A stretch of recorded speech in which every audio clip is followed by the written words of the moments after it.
మీ పేరు? నా పేరు త్రివేణి సార్. ఎక్కడి నుంచి వచ్చారు? సూర్యాపేట నుంచి వచ్చినాం సార్. అక్క దుర్గా, తన పేరు జాన్వి. మీ సమస్య ఏంటి?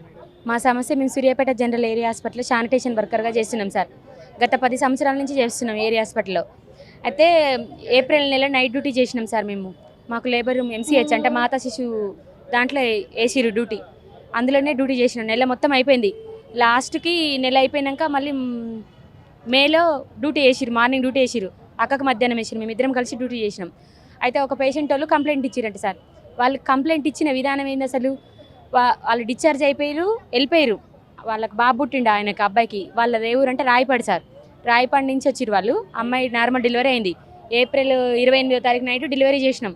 అంటే సిస్టర్లు వాళ్ళే చేసిరు, కానీ మేము క్లీనింగ్ డిపార్ట్మెంట్గా క్లీన్ చేసినాం. బాబుని ఇచ్చినాం. బాబు పుట్టిన సంతోషంతో వాళ్ళకి 50 రూపాయలు ఇచ్చారు సార్ టీ టిఫిన్ లెక్క. సరే నైట్ మొత్తం కష్టపడ్డారని పొద్దున్న పూట మేము వెళ్తున్నాం ఇంటికి అని చెప్పేసి వెళ్తుంటే, సరే అమ్మ ఇంత కష్టపడ్డారని చెప్పేసి ఒక 50 రూపాయలు ఇవ్వడం జరిగింది సార్.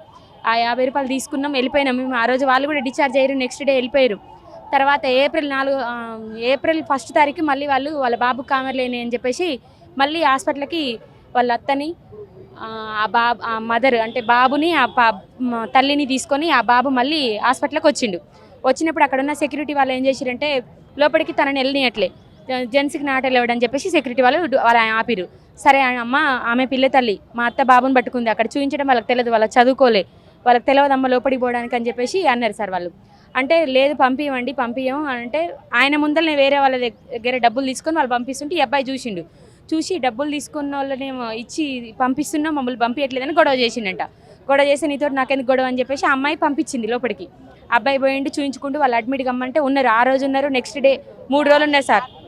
3 రోజులు ఉన్న తర్వాత 4వ తారీఖు మే 4వ తారీఖు వాళ్ళు డిశ్చార్జ్ కావాలి. మళ్ళీ ఆ బాబుని కామర్లే బాక్స్ నుంచి తీసేసి డిశ్చార్జ్ అవుతారు. డిశ్చార్జ్ అయ్యేటప్పుడు అంబులెన్స్ 102 అని ఒకటి ఉంటుంది సార్ మాకు. వాళ్ళని అంటే ఫ్రీగా డిశ్చార్జ్ చేసి వస్తుంటుంది ఆ అంబులెన్స్. అక్కడికి పోయి కన్సల్టెన్సీ అయితే మీకు మధ్యాహ్నం 12 గంటలకు కిందికి దిగండి, మేము చెప్తాం, మీ రూట్లో వెళ్ళినప్పుడు అక్కడ దించేసి వస్తామని అంబులెన్స్ డ్రైవర్ చెప్పడం జరిగింది సార్. చెప్తే ఆ అబ్బాయి ఏం చేసి అందరు కలిసి 12 గంటలకు కిందికి దిగిరంట. ఆ పిల్ల తల్లిని, వాళ్ళ అత్తని, ఆ బాబుని తీసుకొని కిందికి దిగి 12 గంటల నుంచి సాయంత్రం 5 గంటల వరకు వెయిట్ చేసినంట కిందిది వాళ్ళ అంబులెన్స్ కోసం. ఆ అంబులెన్స్ డ్రైవర్ ఏం చేస్తుండు, అందరిని దించి వస్తుండంట, కానీ వీళ్ళని దించి రావట్లే. ఎందుకు తీసుకోవట్లేదు బ్రదర్, మాకు డబ్బులు ఇచ్చిన వాళ్ళని తీసుకో అంటే ఆయనకు ఫేవర్గా ఉన్న వాళ్ళని దించేస్తున్నాం, మమ్మల్ని దించట్లే. బాబు ఎండలు ఇప్పటిదాకా బాక్సులు పెట్టి తీసిన బాబును ఇంత ఇబ్బంది పెట్టచ్చు అని గొడవ చేస్తే ఆయన గొడవ పడ్డాడంట. వాళ్ళిద్దరు గొడవ పడ్డది. అయితే ఆ అబ్బాయి కోపం వచ్చి సెక్యూరిటీ వాళ్ళకి డబ్బులు ఇస్తే పంపిస్తున్నారు, మీరు డబ్బులే, ఇది ఏరియా ఆసుపత్రిరా ఏది అని గొడవ చేయడం జరిగింది. అయితే వాళ్ళ ఫ్రెండ్, ఈ అబ్బాయి వాళ్ళ ఫ్రెండు విలేకరు వేణు, ఏంటది ఆంధ్రజ్యోతి రిపోర్టర్ వేణు, అసలు కుంపటి పెట్టింది మొత్తం ఆయనే సార్. సూర్యాపేట ఆంధ్రజ్యోతి వేణు అని ఆయనకు ఫోన్ చేసి ఇట్లా సంగతిరా, ఇట్లా మమ్మల్ని తీసుకుపోతుంటే ఆయన ఎమ్మటే దాన్ని వచ్చేసి రిపోర్ట్ నువ్వు చెప్పురా నేను తీసుకుంటాను, ఇదే ఇప్పుడు మీరు ఎట్లా తీసుకుంటారో తన దగ్గర ఇట్లనే మాట్లాడించిండు సార్. వాయిస్ రికార్డ్ చేస్తే తను ఏం చెప్పిండు అసలు, పాపం వాస్తవానికి అబ్బాయి మా మీద ఏం చెప్పలేదు. ఈ అంబులెన్స్ డ్రైవరు, ఆ సెక్యూరిటీ వాళ్ళు గొడవ పడ్డారు, అందరికి డబ్బులు ఇచ్చుకుంటూ వచ్చినంటే ఎవరెవరికి ఇచ్చినారు అంటే, ఈ సెక్యూరిటీకి ఇచ్చిన, అంబులెన్స్ డ్రైవర్కి ఇచ్చిన, రాత్రి ఉమ్మనీరు తీసిన వాళ్ళకి 200 ఇచ్చిన, ఆయమ్మలకు ఒక 50 రూపాయలు ఇచ్చిన అని చెప్పిండట సార్. ఆ 50 రూపాయలు సరే అన్నీ రాసిండు ఆయన. రాసి డైరెక్ట్ సూపరింటెండెంట్ సార్ కాడికి తీసుకుపోయారు. సూపరింటెండెంట్ సార్కి లెటర్ ఇచ్చిరు.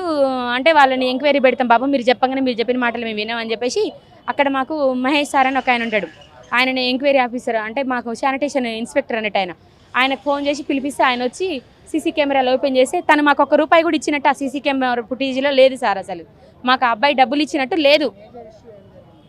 మేజర్ ఇష్యూ ఏమైందంటే, ఈ పేపర్కి మా మీద పెట్టిర్రు. అసలు అబ్బాయి మీ నెక్స్ట్ డే పోయి తీసుకొని పోయినా పేషెంట్ వాళ్ళని తీసుకొని పోయి ఇబ్బంది ఏంది సార్, అసలు మమ్మల్ని సస్పెండ్ తెలియకుండా ఆ పేపర్ రిపోర్టర్ ఏం చేసిండు, అబ్బాయి పేపర్కి ఇవ్వలేదు, 2 రోజులు ఆపిండి ఇవ్వకుండా. ఈ సూపరింటెండెంట్ పక్క రైట్ హ్యాండ్ లెఫ్ట్ హ్యాండ్ అని ఒక 2 ఉన్నారు సార్. వాళ్ళిద్దరు కావాలని పేపర్కి ఇస్తావా ఇవ్వని ఆ వేణుని బాగా ఒత్తిడి చేసి, ఆంధ్రజ్యోతి రిపోర్టర్ని ఒత్తిడి చేసి పేపర్కి ఇచ్చేటట్టు చేసేట సార్. 2 రోజులు ఆపి మధ్యలో 3వ రోజు నీకు ఆ విషయం మళ్ళీ పేపర్కి ఇవ్వాల్సినంత అవసరం ఏంది, కావాలని శానిటేషన్ చిన్న పిచ్చుకల మీద మా మీద బ్రహ్మాస్త్రం ఉపయోగించి మమ్మల్ని 9 నెలల నుంచి డ్యూటీ కాపితే మేము ప్రతిరోజు తిరగని రోజు లేదు. ఆ పేషెంట్ వాళ్ళని తీసుకొచ్చి కూడా వాళ్ళకి మేము డబ్బులు ఇవ్వలేదు, వాళ్ళు మాకు సేవ చేసిరు, మోషన్ పోయినా ఏది పోయినా వాళ్ళు క్లీన్ చేసిరు అని చెప్పి డైపర్లు చేంజ్ చేసిరు అని ఆ పేషెంట్ వాళ్ళు చెప్పిన సూపరింటెండెంట్ సార్ బాగా కసిరించుకొని మమ్మల్ని దుర్భాషలు ఆడండి సార్. ఆడవాళ్ళని కూడా చూడకుండా మమ్మల్ని 9 నెలల నుంచి ఏడిపిస్తుంటూ ఇష్టం వచ్చినట్టు బూతులు తిడుతుండే సార్. మమ్మల్ని అయితే తీసుకుండి సార్, డబ్బులు ఇచ్చి 2 లక్షలు పెట్టి వేరే వాళ్ళని ఎట్లా 2 లక్షలు పెట్టి ఆయనే కాంట్రాక్టరు, ఆయనే సూపరింటెండెంట్, 2 లక్షలు కట్టించుకొని వాళ్ళ దగ్గర ఒక 7గురిని పెట్టుకుండు. కానీ ఎంతమంది ప్లేస్లో మా 6 ప్లేస్లో 7గురిని పెట్టుకుండు. మొత్తం తొలగించారు, అందరిని తొలగించారు. సస్పెండ్ చేయాలి కానీ తొలగించడం ఎందుకు సార్? అసలు మమ్మల్ని 9 నెలల నుంచి కనీసం ఒక లెటర్ ఇవ్వలేదు, ఏది లేదు. ఏం సార్ అని అడిగితే పోయినప్పుడల్లా దుర్భాషలు ఆడుతుండు, ఆడవాళ్ళని కూడా చూడకుండా బూతులు మాట్లాడుతుండు. మేమైతే మస్తు బాధపడుతున్నాం సార్, ఎంత ఇబ్బంది పడుతున్నాం అంటే 9 నెలల నుంచి కూడా అసలు ఇంత దూరం ఒక ఆడపిల్లల ముగ్గురం కలిసి ఇక్కడ దాకా వచ్చినాం సార్. మేము అసలు కలెక్టర్ దగ్గర పోయిన మంత్రి జగదీశ్వర్ రెడ్డితో చేతులు కలిపి మెడికల్ కాలేజీ కాంట్రాక్ట్ ఏమో మంత్రి అయిపోయిండు మాజీ మంత్రి జగదీశ్వర్ రెడ్డి.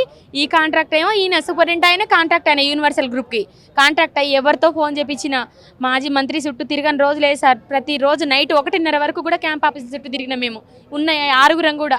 అయినా కానీ మమ్మల్ని కనికరం లేకుంటే ఇంతవరకు తీసుకొచ్చింది సార్. ఇంతకు ధైర్యం చేసి ఇప్పుడు బస్సు ఫ్రీ అని చెప్పేసి ఇక్కడ దాకా మేము ఫ్రీ బస్ ఎక్కి మన రేవంత్ రెడ్డి అన్న పుణ్యాన ఇక్కడ దాకా వచ్చినాం సార్. మేము ఇక్కడికి వచ్చి ఇప్పుడు ప్రజాదర్బార్లో ఇవ్వడం జరిగింది ఒక లెటరు.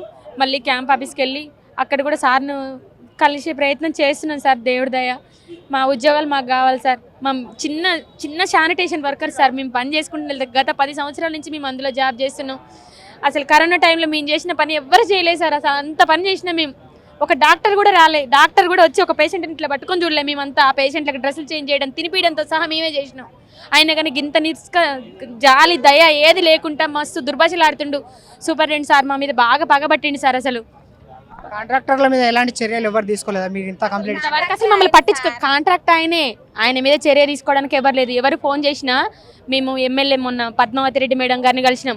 మేడం ఫోన్ చేసి వాళ్ళని తీసుకో, ఒక 4 కుటుంబాలు రోడ్డు మీద పడ్డాయి, నువ్వు ఇట్లా చేయడం కరెక్ట్ కాదంటే, లేదు మేడం నేను తీసుకోను, వాళ్ళ ప్లేస్లో వేరే వాళ్ళని రికమెండ్ చేసిన లేరు, పట్టరు అని చెప్తుండు.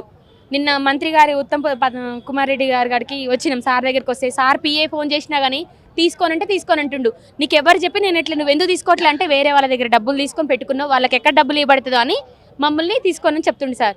కాంట్రాక్ట్ ఆయన అయిపోయిండు, ఇది సూపరింటెండెంట్ ఆయన అయిపోయిండు.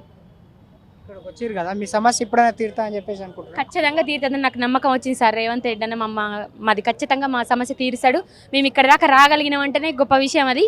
ఇక్కడికి వచ్చినాం కాబట్టి మా పని అయితే మేము అనుకుంటున్నాం. ఖచ్చితంగా కావాలని కోరుకుంటున్నాం సార్. ఉత్తమ్ కుమార్ రెడ్డికి ఇచ్చిరంటారు కదా అర్జీలు, అక్కడనే వాళ్ళు చేయను అని చెప్పేసి చెప్పినప్పుడు ఇక్కడికి వచ్చిన తర్వాత మీకు ఏ విధంగా జరుగుతుందని చెప్పేసి మీరు అంటారు? ఇప్పుడు ప్రజాదర్బార్ ప్రజాపాలన ప్రజలందరి కోసం పెట్టింది సార్. ఇంత ముందున్న ప్రభుత్వం ఏది ఇక్కడ దాకా ఎవరు ఏ ప్రజలు రాలే, ఎవరికి రావడానికి కూడా అవకాశం లేదు. ఇక్కడికి రావడానికి కూడా ఎవరు అర్హులు కాలే. ఈరోజు ఇక్కడికి వచ్చినామంటే మాకు న్యాయం జరుగుద్దని నమ్మకంతో మేము ఇంత దూరం వచ్చినాం సార్. ఖచ్చితంగా చేస్తారు, ఖచ్చితంగా అవుతుందని మేము నమ్ముతున్నాం సార్. ఇప్పుడు కాకపోయినా ఇంకా 10 రోజులకైనా మా డ్యూటీలు మాకు ఇప్పించగలరని కోరుకుంటున్నాం సార్ మేము.